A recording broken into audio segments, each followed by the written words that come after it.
This is the new DJI Air 3S, and on first inspection, it looks pretty much identical to the previous model. Design-wise, it looks the same.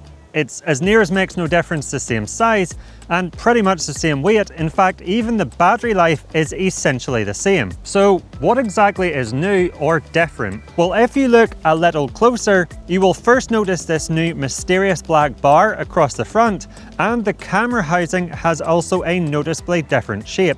So let's start with the camera, which is the first of two major upgrades to the Air 3S. Now, we still have a 2-camera system, but the main wide-angle camera gets upgraded from the 1/1.3-inch 48-megapixel sensor of the Air 3 to a larger 1-inch 50-megapixel sensor. And this offers substantially improved resolution when compared with the Air 3S, and there's also hardware and software level upgrades to the image processing system.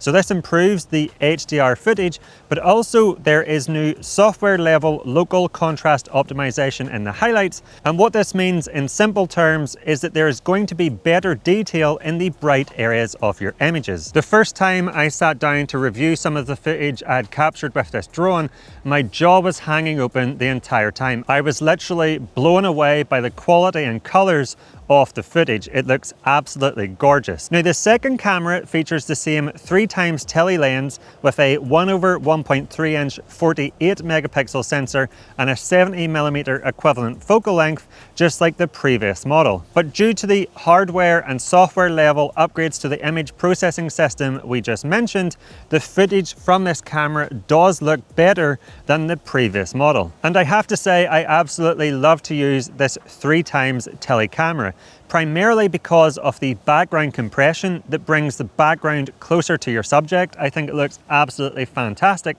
but it also allows you to get closer to subjects and capture them where maybe you aren't allowed to fly physically closer, or flying closer is not feasible. Now, it's worth mentioning that with these cameras, you can manually control the ISO and shutter speed in Pro mode, as you would expect, but you cannot control the aperture like you can with something like the Mavic 3 Pro. Both these cameras can output up to 4K 60fps HDR video in the standard recording mode, with the HDR output getting an improvement over the previous model to now offer 14 stops of dynamic range compared to the 12 stops available on the older Air 3. This will help achieve better looking footage when recording in challenging lighting conditions, such as at sunset, or maybe if your subject is backlit, creating high contrast between the dark foreground and very bright sky. Now, if you are capturing footage in low light, such as at sunsets or at nighttime, you will also see a big improvement in quality over the older Air 3. This is in part due to the larger main camera sensor, but also an increased maximum ISO limit,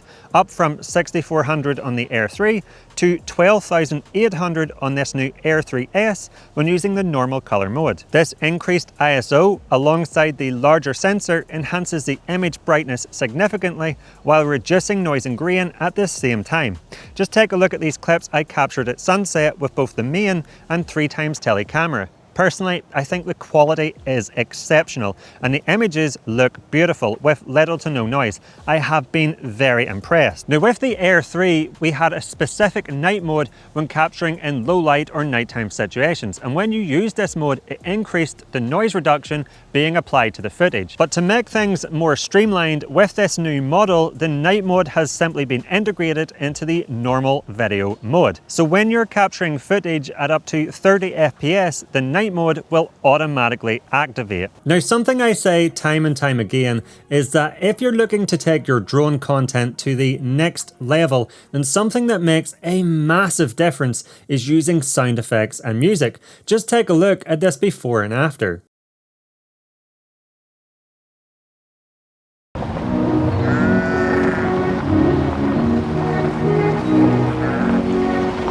Absolutely massive difference, right?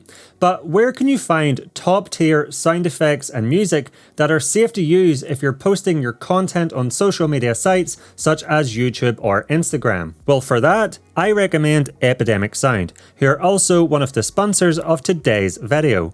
Not only do they offer a vast catalogue of music and sound effects, but the reason why I rate them so highly is because they are continually pushing the boundaries, creating tools that make creating content so much easier. For example, they now have plugins for Adobe After Effects, DaVinci Resolve, and my editor of choice, Premiere Pro, that allows you to browse, preview, and copy music and sound effects directly to your timeline from within the editor, and this massively saves time. So, if you would like to give Epidemic Sound a try and see how their powerful plugins can streamline your editing process, then using the link in the description down below, you can access a free trial, but it gets even better. Once your trial ends, they have provided me with a discount code to share with you that allows you to get 50% discount for 2 months off their monthly plans. All you have to do to get this amazing offer is first sign up using the link in the description down below,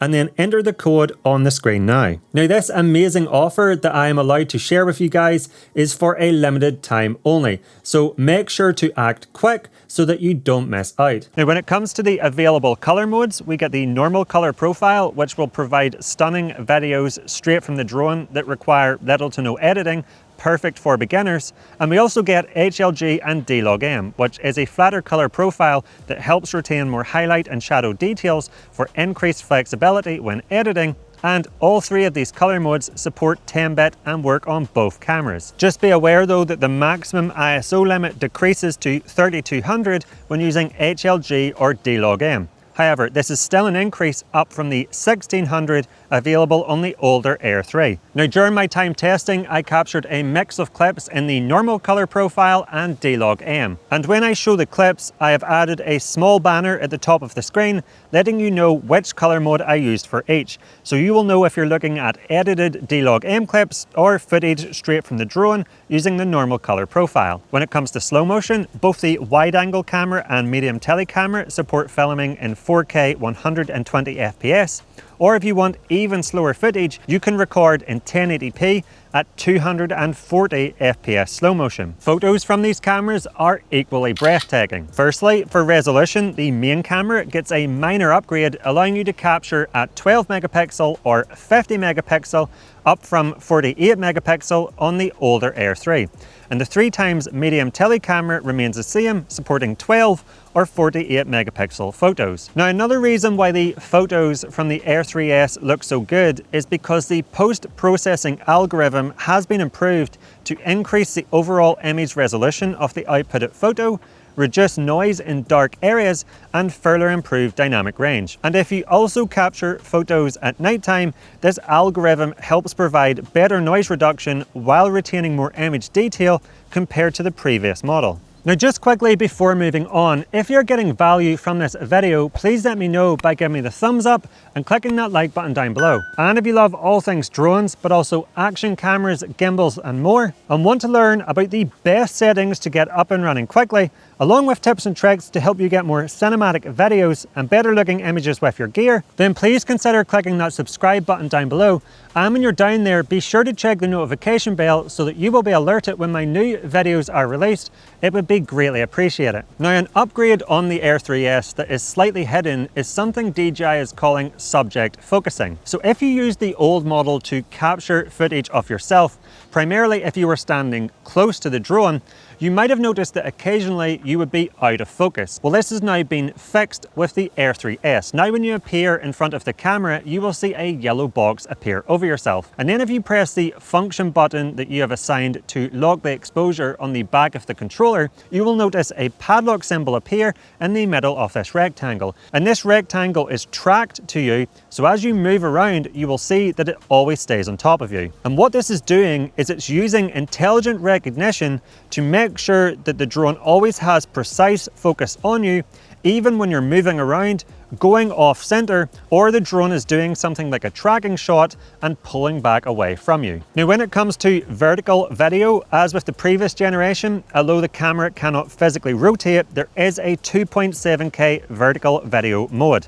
This essentially just crops in on the 4K footage so that you can natively get vertical videos straight from the drone. Other video modes remain relatively unchanged, with the usual quick shots, master shots, hyperlapse, cruise control, waypoints and panorama modes. However, when it comes to panoramas, there is a new free panorama mode that has been added to the Air 3S. Now, I'm not one for capturing lots of panoramas, but I have to say the way this mode has been implemented is really fantastic. Now, essentially what this new mode allows you to do is to create custom-sized panoramas natively on the drone. Now, the way this new mode works is once you have selected free panorama mode, you will first have to move the drone around into the position you want for the top left of your image. Once you have selected this, you will then move the drone around again and select where you want the bottom right of your image to end. Now, once you have done this, you will see a new augmented reality overlay appear on the screen. And this is showing you the boundary of the custom-sized panorama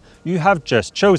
And once you hit go, the drone will automatically capture all the images required to make up this custom panorama size. And the nice thing is, this new mode works with both the cameras, the wide angle camera and the 3x Tele. Next, let's take a look at the second set of big upgrades to the Air 3S, and these help to improve the Achilles heel of the obstacle sensing system, which is low light and nighttime. As before, the Air 3S features omnidirection obstacle avoidance, so it can sense all around itself with the ability to brake or bypass obstacles it detects automatically, and this makes this drone very safe to fly and beginner friendly. However, when using drones such as the previous Air 3 or even something like the Mini 4 Pro, you may have noticed that once it gets dark, the vision system actually turns off, removing the ability for the drone to detect obstacles. Well, the first big improvement in this area is the brightness at which the vision sensing system turns off has been reduced from 15 lux illuminance required on the Air 3 to only 1 lux illuminance required on this new model. And to put that into perspective, 1 lux illuminance is the equivalent of 1 candle light at 1 meter distance. So that's a very dark environment in which obstacle avoidance can continue working. Now, part of the reason why this is possible is the inclusion of a new forward-facing Lidar sensor, which is what this black bar is on the front of the drone. Now, the way Lidar works is by sending out laser light pulses that get reflected off objects back into the sensor to not only allow the drone to detect them obstacles, but also determine the distance to them. Just take a look at this example. Here we have a screen recording from the Air 3 at nighttime, and as you can see, it does not detect this obstacle directly in front of it. However, if we take a look at the exact same scenario with the new Air 3S, you can see that due to the new Lidar system on the front, it can detect the obstacle in front of it. So let me give you a real-world scenario of where this will come in handy. Let's say you're out capturing a beautiful sunset, but you get carried away, you're capturing lots of beautiful videos and images, but you lose track of time, and when it comes to flying the drone back to you, it has got very, very dark. Well, with this new Lidar system, you can feel much more relaxed that the drone can get back to you safely. And this Lidar system also helps improve the identification of small obstacles, meaning that the drone can now sense small things like branches better. Now, that's not to say it's become completely foolproof. In my time testing, it still struggled with things like power lines, but it's definitely a step in the right direction when it comes to safety. This new Lidar sensor also helps improve the return to home functionality. Now, every time you fly your drone, it can perform a global scan, achieving a real-time onboard mapping of your location, and this has two big benefits when it comes to that return to home functionality. Firstly, return to home can now work even if you're not connected to any satellites. Previously, if you did not have a satellite connection, the drone could not return to home. But now, using visual positioning and mapping, the drone can return to home even without satellite positioning signals. Secondly, the advanced return to home functionality can now work in low light or nighttime scenarios down to as low as 1 lux illuminance. So this means that even if the vision sensors turn off due to extreme low light, the forward-facing Lidar can still navigate the drone to bypass obstacles by ascending over them as it returns back to you. And all this just adds up to make the drone even safer to fly. Now, speaking of safety, if you are picking this drone up, something I always recommend that you get at the same time to anyone purchasing a drone is DJI Care Refresh, which is DJI's version of insurance. It covers you for things like collision damage, water damage, flyaways, and natural wear. And essentially how it works is once you pick up the plan, if you crash and damage your drone and need to replace it, instead of paying the full price for a new one, you pay a much reduced fee and get sent out a replacement unit. And it's very fast. I've used this service more times than I care to admit, and the most recent time I used it was for a Nevada 2, and I actually returned it to DJI on a Tuesday, and I had a replacement in my hands by the Friday. It's unbelievably fast and gets you back up in the air really quickly. Now, if you would like to find out more about DJI Care Refresh or even the Air 3S, I have put links in the description down below where you can do just that. Alright, let's now take a look at tracking, which on the Air 3S also sees a few upgrades. So, as with most current DJI drones, we have the Spotlight mode, where the drone will stay locked in position in the air, but rotate and move the gimbal to keep you centered. Think of it as a spotlight on a stage following you around. And we have POI mode, or point of interest mode, where you can select a direction and speed to have the drone orbit a subject. Now, if you owned or picked up the older Air 3 on release, you will remember that it shipped with ActiveTrack 5.0, which allowed you to choose the orientation at which the drone would track you. This was then upgraded more recently with a firmware update to ActiveTrack 360. And this ActiveTrack 360 system is what we also have on the Air 3S, albeit with a few changes. This is a great system, and I highly rate it because it's extremely powerful, allowing you to create unique and dynamic tracking maneuvers, and it's super easy to use. And the nice thing is that ActiveTrack 360 is available to use on both the cameras, and I love using it with the 3x Tele camera, as the background movement is much more pronounced, making the footage much more dynamic. Now, tracking people with the 3x Tele camera on the Air 3S has been improved. Now, even if the lower half of your body gets obscured, such as if you're walking through bushes or on a bridge, the drone won't lose track of you. Just take a look at this example I captured while testing this drone. You can see at one point the only thing still showing to the drone is my head, but it still reliably tracks me, and this upgrade is going to result in you getting more stable tracking. Also, on this new Air 3S, ActiveTrack 360 has had a host of updates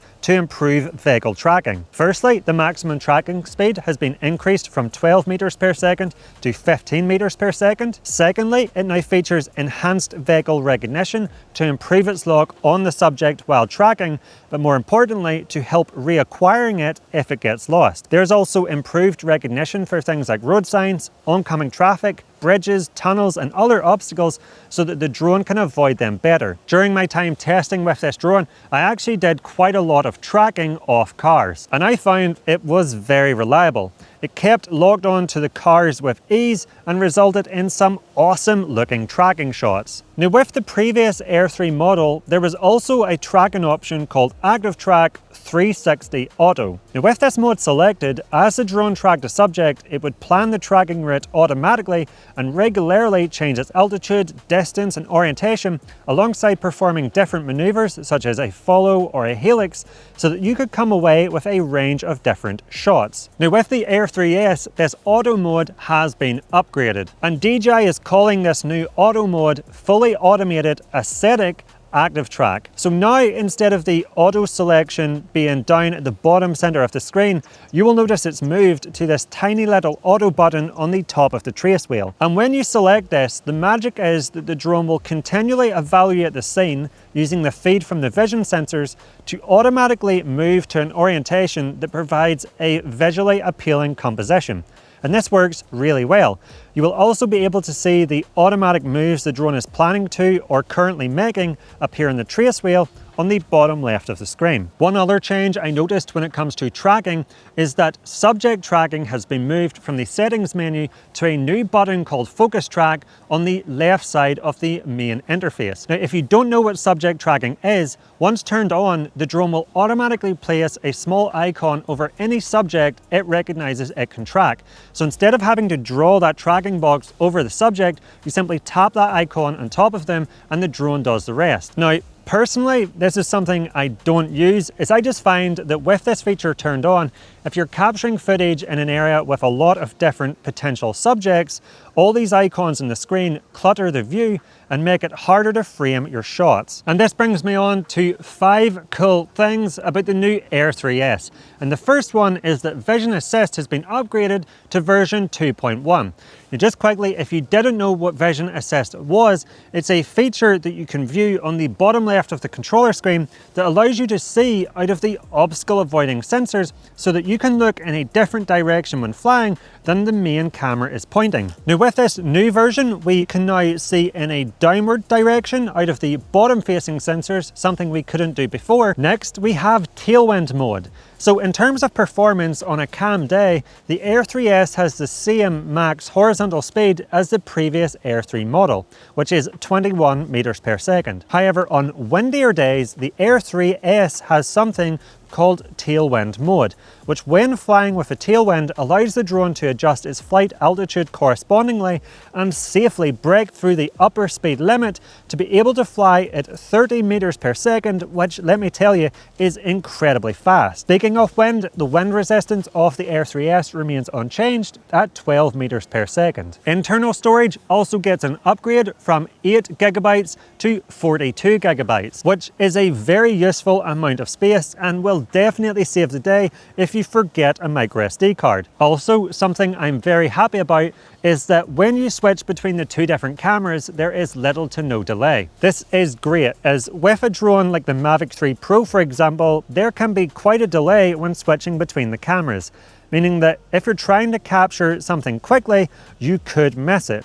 Luckily, with the Air 3S, camera switching is very fast. Next, the design of the batteries is the same, which is great as it means if you're upgrading to this drone from the older Air 3 and have spare batteries, you can continue to use these with the drone. Now, controller-wise, this drone is only compatible with 2 controllers. The DJI RCN3, that's the controller you attach your phone to, and the DJI RC2, that's the controller that has the screen built in. It's not compatible at launch with any of the goggles or motion controller. Now, looking at the transmission, this drone uses ActiveTrack 4 just like the previous model and achieves the same max transmission distances of 20 kilometers FCC and 10 kilometers CE. However, when flying in the real world with obstacles around you such as trees, you will find these max distances are greatly reduced. However, there have been transmission improvements with this new model. Compared to the older model in Europe, the uplink power has been increased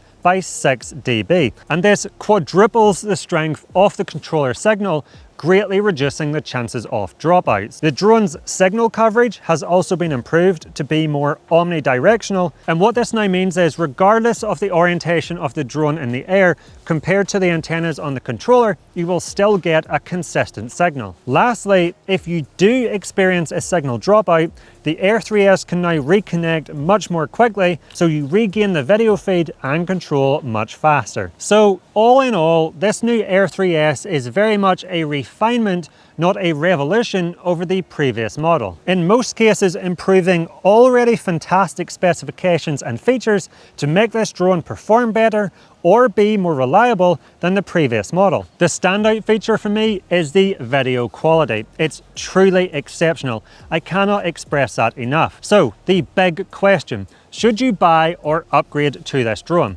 Well, if you're in the market for a new drone or you're upgrading from a much older model, then right now the Air 3S is quite simply the best bang for your buck that you can buy in terms of video quality and performance. There really is no better drone and you will not be disappointed. During my time testing, I've been quite simply blown away with nearly every aspect of this drone. Now, if you have the older Air 3 model, should you upgrade to the Air 3S? Well, in that scenario, there is much less incentive to upgrade. Yes, the camera improvements and Lidar updates are nice, but they may not be a big enough improvement to make it worthwhile to go through the effort of changing your drone if you already own the Air 3. Now with that being said, if you would like to find out more about this new Air 3S or pick it up, I will put links in the description down below where you can do just that. Now before you go, if you liked this video and you learned something new, please let me know by giving me the thumbs up and clicking that like button down below. And if you love all things drones, but also action cameras, gimbals and more, and want to know how to get better images and more cinematic videos with your gear, then I recommend you check out my channel where I have a ton of other content to help you level up your game. If you don't want to miss any of my upcoming videos, then please consider clicking that subscribe button down below. And when you're down there, be sure to check the notification bell so that you will be alerted when my new videos are released. It would be greatly appreciated. And if you want to stick around and watch a few more now, here's a few I personally recommend. I'll not keep you back any further. Thank you so much for watching. I'll catch you over there.